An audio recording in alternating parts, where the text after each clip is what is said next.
Desperate MILFs, 4-pack, books 21 to 24.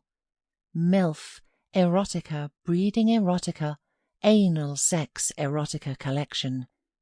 Written by Tori Westwood. Narrated by Cherry, Jett and Sallybeth. Exploring my friend's son. Desperate MILFs. I was an alpinist. I'd conquered some of the tallest mountains out there. I possessed a dogged determination and sense of adventure that made relationships difficult. As such, my husband and I were no longer together, and I hadn't made much of an opportunity to get back into the dating game. It had been a barren few years, I can tell you. My husband called me selfish. I didn't agree, of course. I was a mountain climber when he met me, and I continued to be one long after he left.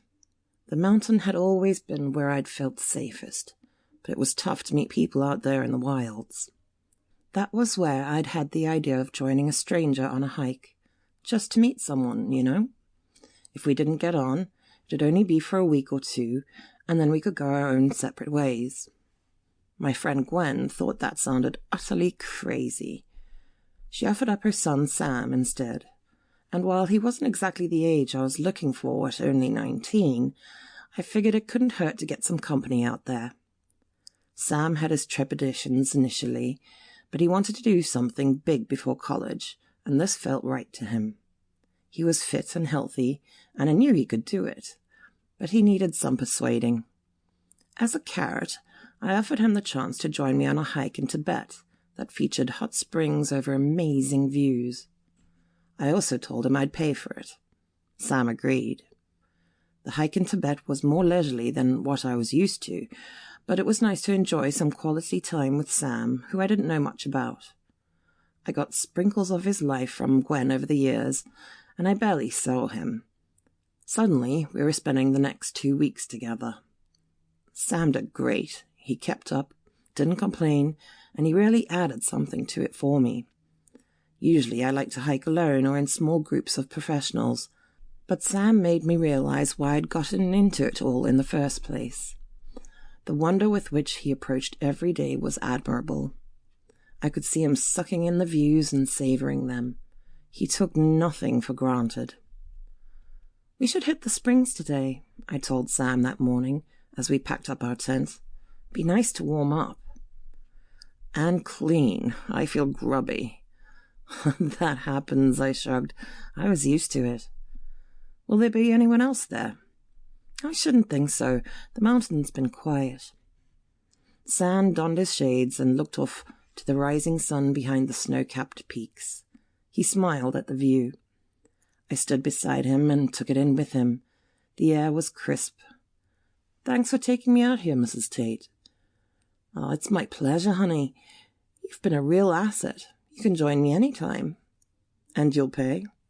Sam started to laugh, and I did too. "You ever get lonely out here?" he asked. "Alone, not lonely. That's my motto." "Is it true?" "Possibly not," I confessed. "The days can sometimes be trying." You see, another problem of life on the mountain was that you don't get many people to share it with, and no one to share yourself with. I'd been without a man for so long after my marriage fell apart. I didn't want anything casual, despite the offers, and I didn't want anything serious, in case the same thing happened all over again. Despite being an adventurer, I kept my feet firmly on the ground when it came to relationships. Sam and I hiked through the day on a trail that was thankfully quite level. We had done the bulk of the ascent in the preceding days. Now it was just a case of walking along the path that had been carved out around the rising peaks. After we had eaten, we walked for another hour or so before the wisps of steam were visible in the distance. "There it is," I pointed. Sam stared ahead. "The smoke?" "The steam, yeah.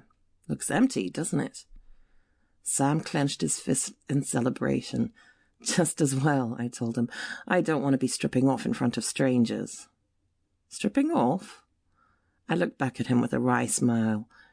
"Yeah, you don't want to get your clothes wet out here. It's madness." "Can't we just leave them behind?" Sample complete. Ready to continue?